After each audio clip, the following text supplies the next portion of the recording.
Okey, lepas dah settle kita punya pages ni, kita nak tambah menu. Menu tu ada dua, satu main menu, satu footer menu. Jadi tengok kat mana Satu main menu kat atas ni, home, product dan sebagainya ni, ada search lah. Okey, ini main menu. Okey, bawah sikit, ini kita panggil footer menu. Ini standard lah. Typical online store punya setup, kita ada main menu, kita ada footer menu. So macam mana nak tambah menu yang baru kat bawah ni? So pergi balik kat dashboard masing-masing tadi. Okey, pergi ke dashboard. Klik online store. Klik pages, klik menus. Okay, dan tekan add menu lah. Alright. Tulis je macam saya ni, footer menu. Jangan ubah jangan tulis footer ke menus ke apa ke, buat sama je, jangan ubah. Footer FOOTER MENU, save.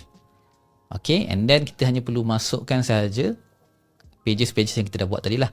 So macam nak masukkan, kita kena masukkan nama dia dan juga link dia. Alright. So kita masukkan nama dia dulu. Klik kat menu item, add menu.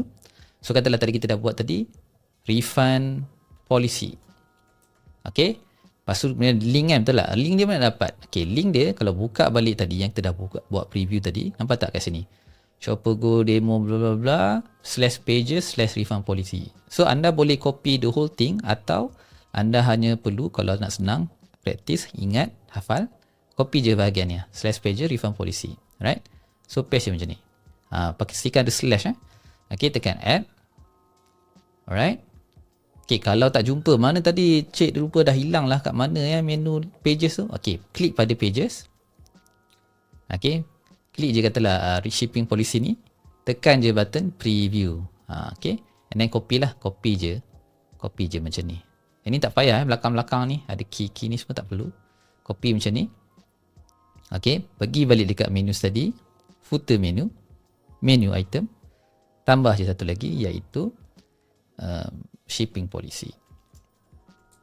Okay, paste macam tu. Macam ni boleh, macam yang saya tunjuk tadi pun boleh juga. Okay, jom kita tengok lagi sekali, refresh kejap.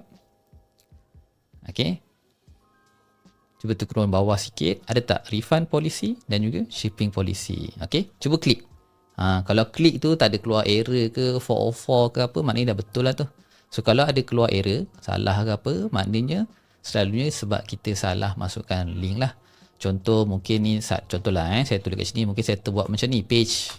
Dia akan keluar macam ni lah, error. Page tu tak wujud dalam Shopper Go, dia kena pages. Alright, okay. So harap anda belajar sesuatu, kita jumpa dalam video yang seterusnya.